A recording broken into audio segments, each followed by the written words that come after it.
Good morning everyone.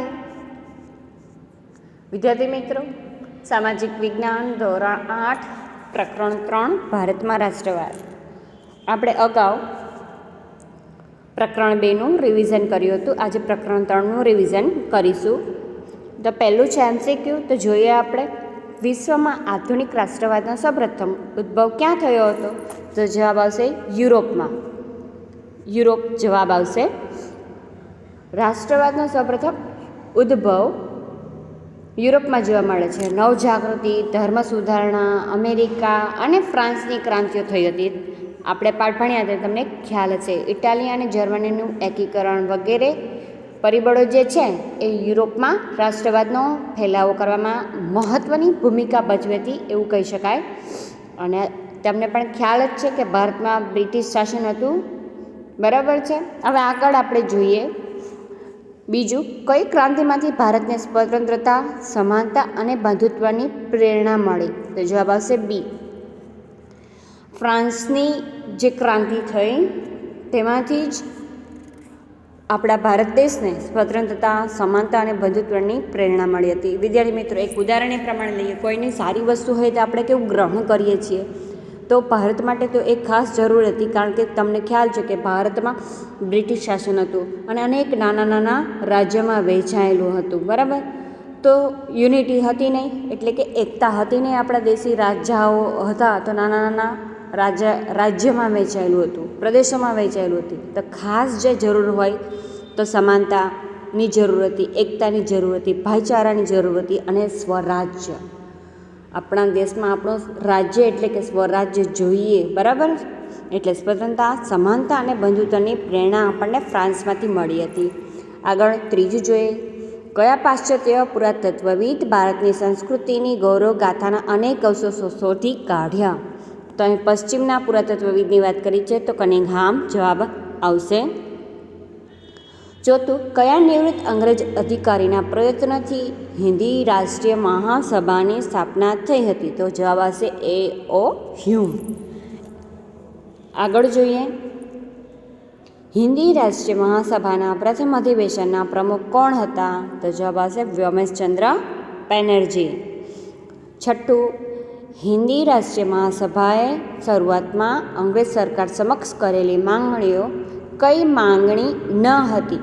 તો જવાબ છે ગૃહ ઉદ્યોગોને સજીવન કરવા, તે હતું. ખેડૂતોને દેવામાં રાહત આપવી, તે પણ માંગણી હતી. સરકારી નોકરીઓમાં હિન્દીઓની સંખ્યા વધારવી, તે પણ હતું. એટલે જવાબ સી આવશે. અદાલતોમાં હિન્દી ન્યાયાધીશો નીમવા.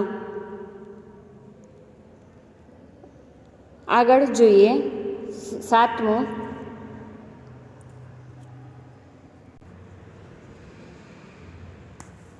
બંકિમચંદ્રનું કયું ગીત બંગભંગના આંદોલનનો નારો બન્યું? તો જવાબ આવશે વંદે માતરમ. આપ સૌ જાણો જ છો. આઠમું જોઈએ, બંગાળાના ભાગલાના અમલનો દિવસ કયા દિવસ તરીકે ઉજવવામાં આવ્યો? શોક દિન. શોક દિન તરીકે ઉજવવામાં આવ્યો હતો.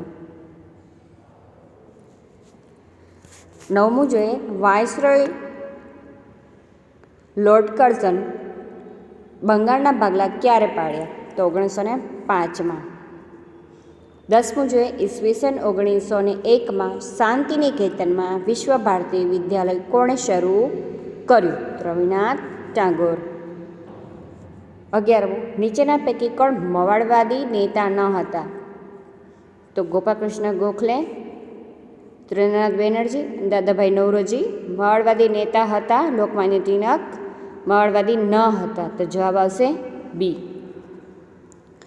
12મું, જહાલવાદના મુખ્ય નેતા કોણ હતા? અથવા જહાલવાદના મુખ્ય પુરસ્કર્તા કોણ હતા? તો જવાબ આવશે લોકમાન્ય તિલક.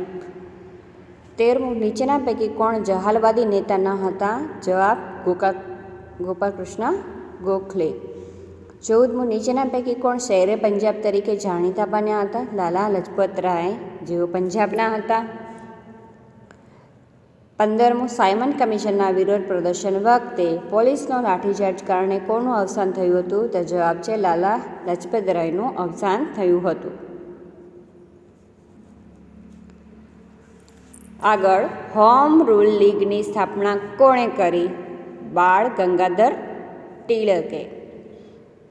સુભાષચંદ્ર બોઝનો જન્મ ક્યાં થયો હતો? કટક શહેરમાં થયો હતો.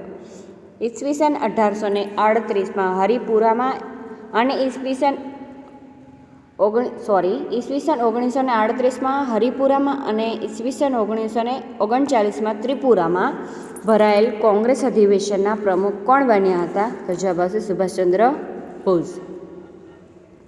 સુભાષચંદ્ર બોઝે કયો પક્ષ સ્થાપ્યો હતો? Forward block.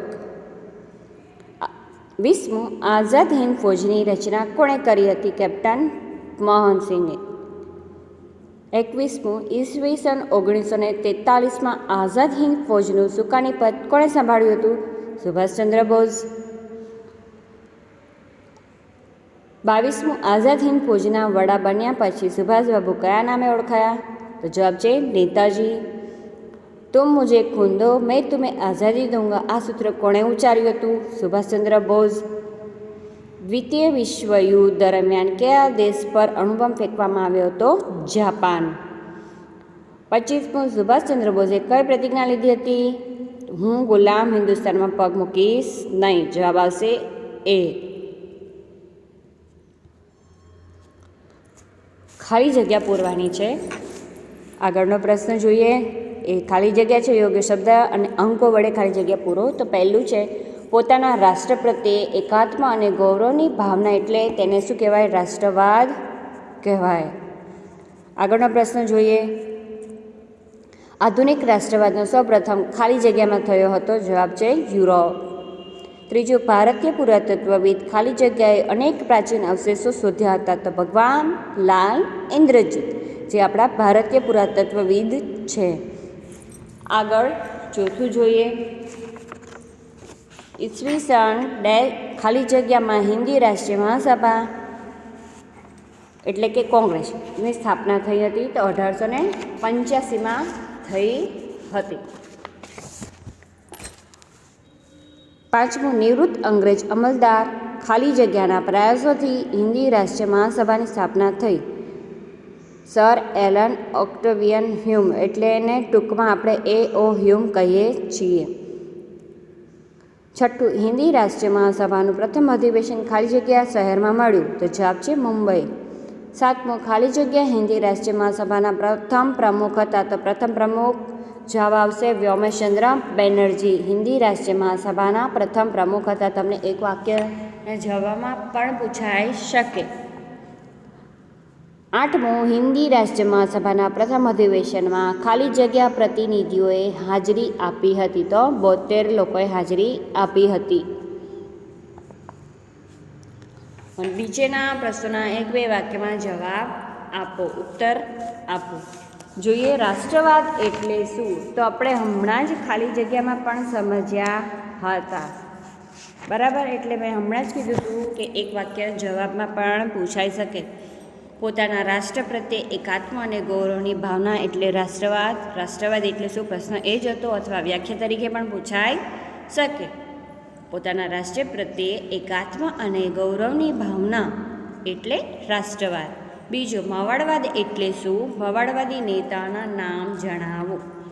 તો આપણે આપણા શબ્દમાં જ લખવાનો કોશિશ કરીશું. તેઓ બંધારણીય માર્ગે રાજકીય હકો મેળવવાના પ્રયત્ન કરતા હતા. તેઓએ તેમના સમય પ્રમાણે નરમ વલણ અપનાવ્યું હોવાથી મવાળવાદી તરીકે ઓળખાયા. તેના નેતા છે દાદાભાઈ નવરોજી, સુરેન્દ્રનાથ બેનર્જી અને ગોપાલકૃષ્ણ ગોખલે, ફિરોઝશાહ મહેતા વગેરે નેતાઓ હતા. આગળનો પ્રશ્ન, જહાલવાદી એટલે શું? જહાલવાદી નેતાઓના નામ આપો. તો જહાલવાદી એટલે તેઓ મવાળવાદી જે નેતા હતા એના મતની વિરુદ્ધના હતા, જે લાલ, બાલ અને પાલની ત્રિપુટીથી ઓળખાતા હતા. તેઓ સ્વરાજને ઇનામ તરીકે નહીં પણ હકથી મેળવવા માંગતા હતા. તેઓ સક્રિય આંદોલનમાં માનનાર ઉગ્ર વલણના હોવાથી જહાલવાદી કહેવાય. ટૂંકમાં તમારા જવાબ તો આટલો જ આવે, સક્રિય આંદોલન માં માનનાર ઉગ્ર વલણના હોવાથી જહાલવાદ કહેવાય છે.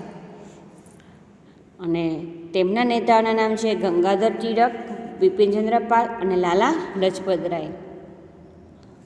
ચોથો પ્રશ્ન, બાંગ ભાંગનો દિવસ કઈ કઈ રીતે ઉજવવામાં આવે છે? જવાબ, બાંગ ભાંગનો દિવસ શોક દિન તરીકે ઉજવવામાં આવ્યો હતો, પરંતુ રવિન્દ્રનાથ ટાગોરના સૂચનથી તે દિવસને એકતા દિન તરીકે ઉજવવામાં આવ્યો હતો. પાંચમો પ્રશ્ન, મુસ્લિમ લીગની સ્થાપના કરવામાં કોણે મહત્વની ભૂમિકા ભજવી હતી?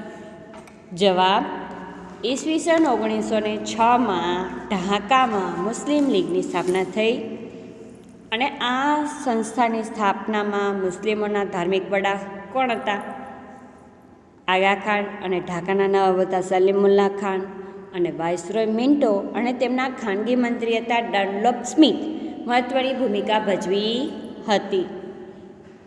છઠ્ઠો પ્રશ્ન, હોમ રૂલ લીગની સ્થાપના કોણે કરી? એપ્રિલ 1916માં બાળ ગંગાધર ટિળકે પૂનામાં ઇન્ડિયન હોમ રૂલ લીગની સ્થાપના કરી અને એની બેસેન્ટે મદ્રાસમાં સપ્ટેમ્બર 1916માં હોમ રૂલ લીગની સ્થાપના કરી હતી. સાતમો, સુભાષચંદ્ર બોઝનો જન્મ ક્યાં થયો હતો? તમને ખાલી જગ્યામાં પણ પૂછાઈ શકે. સુભાષચંદ્ર બોઝનો જન્મ 23મી જાન્યુઆરી 1897ના રોજ ઓરિસ્સાના કટક ગામમાં થયો હતો. આઠમો પ્રશ્ન, આઝાદ હિંદ ફૌજની રચના કઈ રીતે થઈ? જવાબ છે, બ્રિટિશ લશ્કરના ભારતીય અમલદાર, એનું નામ હતું કેપ્ટન મોહનસિંઘે, અને જાપાનને શરણે ગયેલા જે ભારતીય સૈનિકો હતા તેમાંથી આઝાદ હિંદ ફૌજની રચના કરી હતી. નવમો, સુભાષચંદ્ર બોઝ જાપાન કઈ રીતે પહોંચ્યા? સુભાષચંદ્ર બોઝ બર્લિનથી સુમાત્રા અને સુમાત્રાથી જાપાન ગયા હતા. સુભાષચંદ્ર બોઝે કયા સૂત્રો આપેલા? ચલો દિલ્હીનું સૂત્ર, જય હિન્દનું મંત્ર આપ્યો હતો અને તુમ મુઝે ખૂન દો મેં તુમ્हें આઝાદી દૂંગા જેવા સૂત્રો મંત્ર આપ્યા હતા. 11મું, કામ ચલાઉ સરકારની સ્થાપના ક્યાં કરવામાં આવી? જવાબ, ઓક્ટોબર 1943માં સુભાષચંદ્ર બોઝે સિંગાપુરમાં કામ ચલાઉ સરકારની સ્થાપના કરી, જે આરજી હુકુમત આઝાદ હિંદની સ્થાપના કરી. 12મો પ્રશ્ન, સુભાષચંદ્ર બોઝને શા માટે આઝાદ હિંદના ફૌજના સર્વોચ્ચ નેતા તરીકેની વરણી થઈ હતી? હવે એનું કારણ તરીકે પણ પૂછાઈ શકે.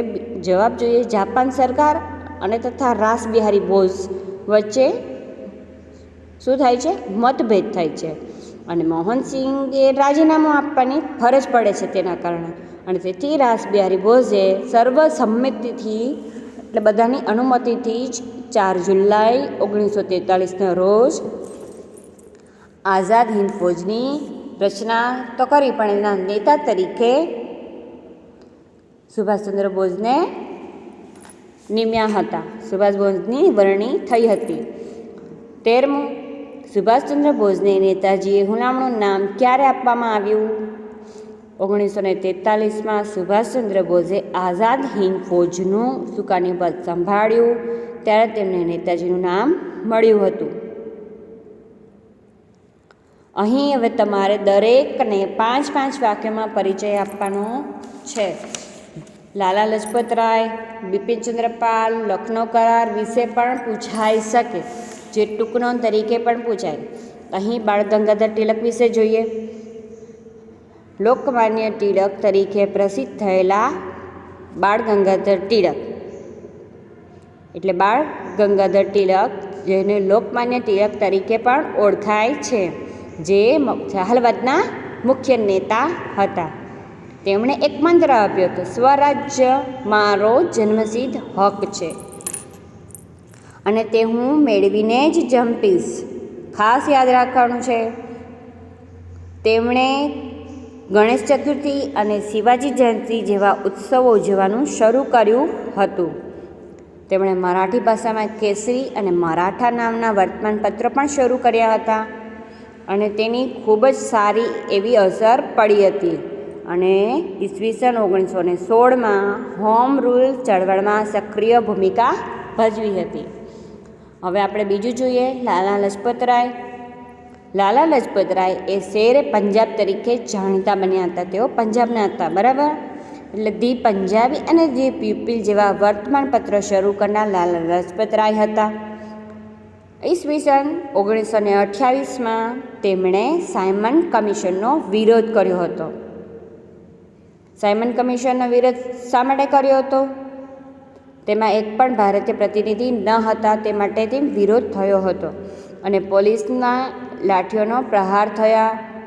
ત્યારે તેમણે કહ્યું કે મારા ઉપર કરેલા લાઠીના એક એક પ્રહાર બ્રિટિશ સામ્રાજ્યના કફાણની ખાઈ બની રહેશે.